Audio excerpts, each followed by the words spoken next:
अस्सलाम वालेकुम। मेरा नाम डॉक्टर सोफिया महर बाजवा है। अगर आप एक ऐसा कपल है जिसमें हस्बैंड की रिपोर्ट का थोड़ा इशू आ रहा है और आप आईवीएफ नहीं कराना चाहते, तो फिर ये वीडियो आपके लिए है।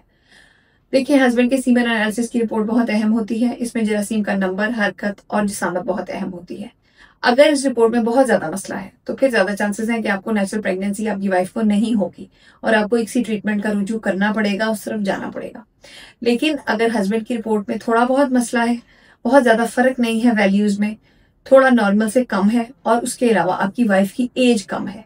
ये बात मैं बहुत देखती हूँ कि मेल फैक्टर में अगर हस्बैंड वाइफ में वाइफ की एज बहुत कम हो और माइल्ड सा मेल फैक्टर हो, यानी कि बहुत सवेयर मेल फैक्टर ना हो, माइल्ड मेल फैक्टर हो, जरासीम का नंबर नॉर्मल से थोड़ा सा कम हो, हरकत नॉर्मल से थोड़ी सी कम हो, जिसामत नॉर्मल से थोड़ी सी कम हो, इस केस में हस्बैंड को कुछ ताकत की दवाई दी जाती है, एंटीऑक्सीडेंट्स मल्टीविटामिन्स का मिक्सचर दिया जाता है, वाइफ को फॉलिक एसिड के साथ मल्टीविटामिन्स दी जाती हैं और ये कपल नेचुरल कंसेप्शन की ट्राई कर सकते हैं।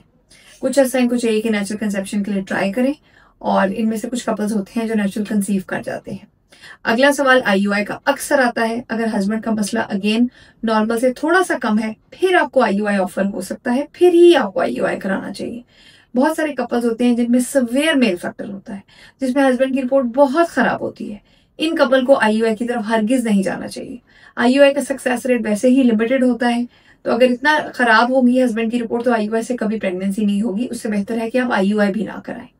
तो कुछ पैरामीटर्स के हिसाब से नेचुरल प्रेगनेंसी की ट्राई करें और अगर नॉर्मल से थोड़ी सी रिपोर्ट वीक है तो आईयूआई से भी आप ट्राई करें। आईयूआई के रास्ते जाएं तो कम से कम 2 या 3 दफा आईयूआई के अटेम्प्ट्स लें और अगर फिर भी प्रेगनेंसी ना हो तो फिर कुछ अरसे बाद आप आईवीएफ की तरफ जाएं।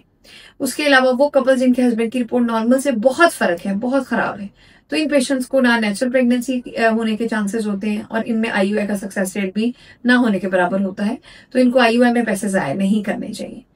अगर आपको मेरी ये वीडियो पसंद आई है तो मेरी वीडियो को लाइक करें और मेरे चैनल को सब्सक्राइब करें। अगर आप चाहते हैं कि हम किसी स्पेसिफिक टॉपिक पे वीडियो बनाएं तो आप वो कमेंट्स में लिख सकते हैं। Thank you.